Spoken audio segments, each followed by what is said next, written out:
ओम कृष्णाय वासुदेवाय हरे परमात्मने प्रणतक्लेशनाशाय गोविंदाय नमो नमः। जय श्री कृष्ण। श्रीमद्भगवद गीता पंचम अध्याय कर्मयोग।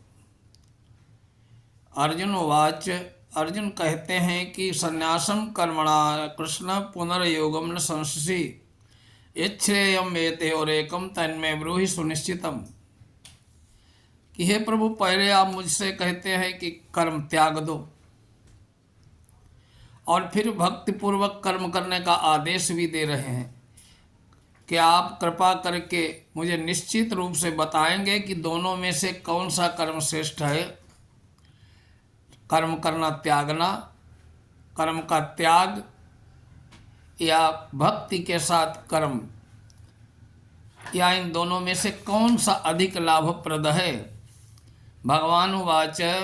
संन्यासम कर्मयोगश्च निःश्रेयस कराबुभौ तयोस्तु कर्म संन्यासात् अकर्मयोगो विशिष्यते।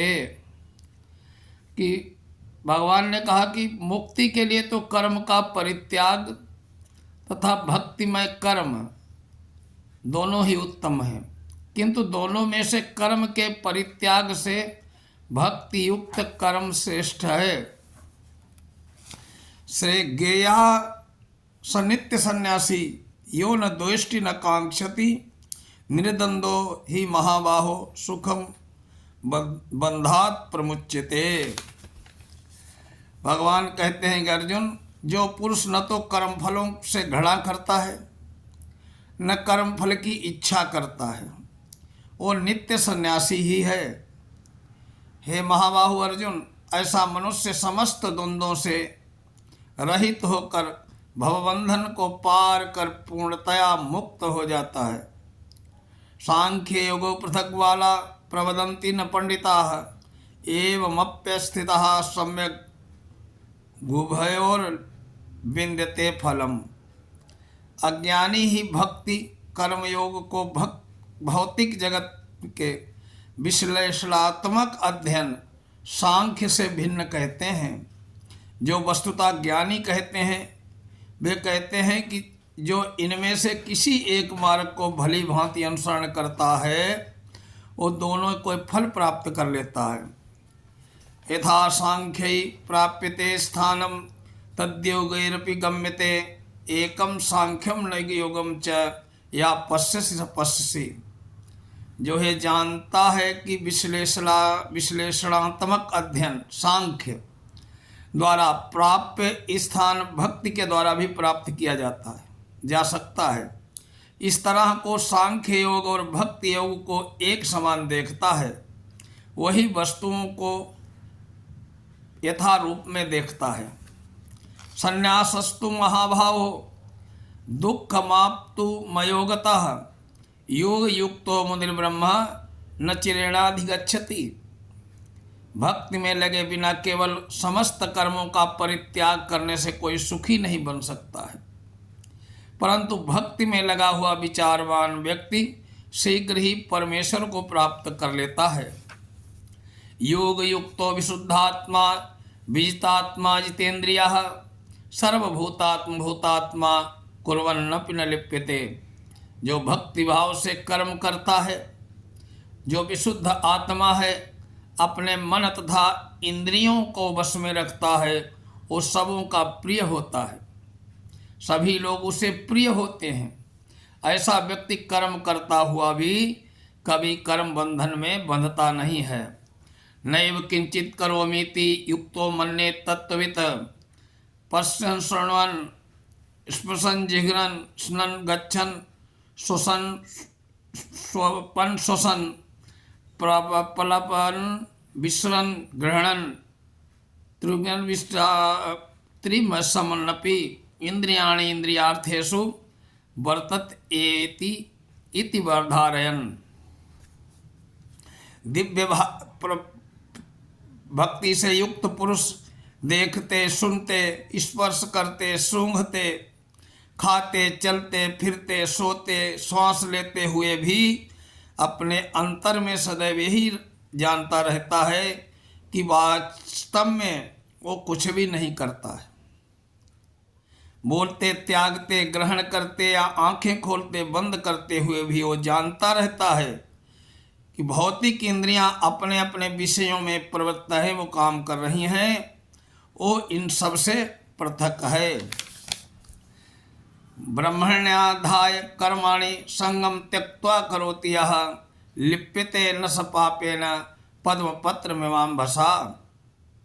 जो व्यक्ति कर्म फलों को परमेश्वर को समर्पित करके आसक्ति रहित होकर अथवा कर्म करता है, वो पाप कर्मों से उसी प्रकार अप्रभावित रहता है जिस प्रकार कमल पत्र जल से अदृश्य रहता है।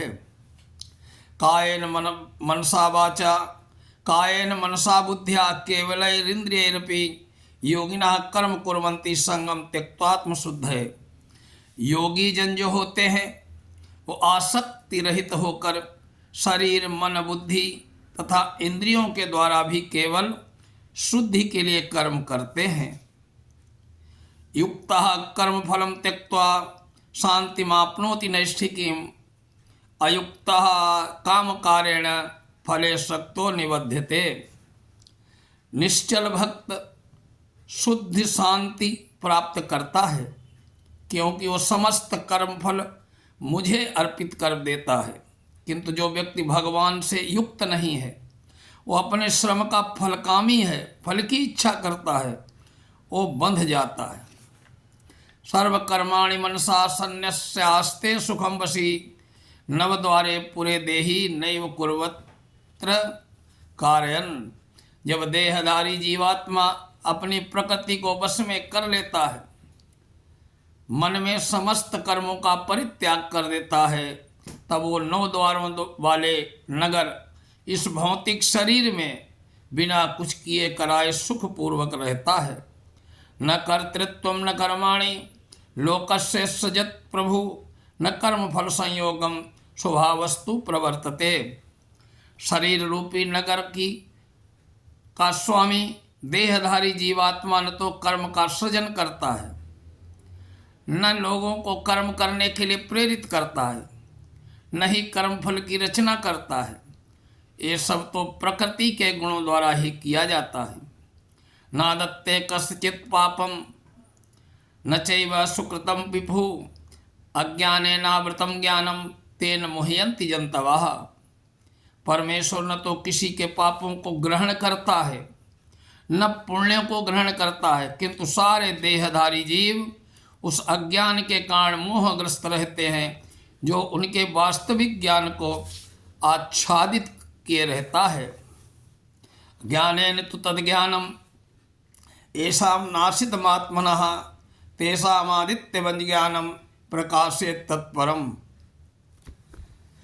भगवान कहते हैं अर्जुन, किंतु जब कोई उस ज्ञान से प्रबुद्ध हो जाता है जिससे अविद्या का विनाश होता है, तो उसके ज्ञान से सब कुछ उसी तरह प्रकट हो जाता है जैसे दिन में सूर्य से सारी वस्तुएं प्रकाशित होती हैं। तद्बुद्ध्यस्तदात्मानस् तत्निष्ठा तत्परायणः गच्छन्तु पुनरावृत्तिम ज्ञान निर्धूत कल्मषाः।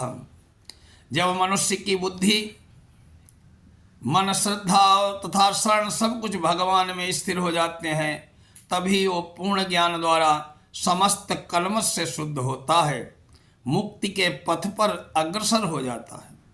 विद्या विनय संपन्ने ब्राह्मणे गविहस्तिनि सुनिश्चैव सुपाके च पंडितः समदर्शनः। विनम्र साधु पुरुष अपने वास्तविक ज्ञान के कारण एक विद्वान तथा विनीत ब्राह्मण, गाय, हाथी, कुत्ता, चांडाल सभी को समान दृष्टि से समभाव से देखते हैं।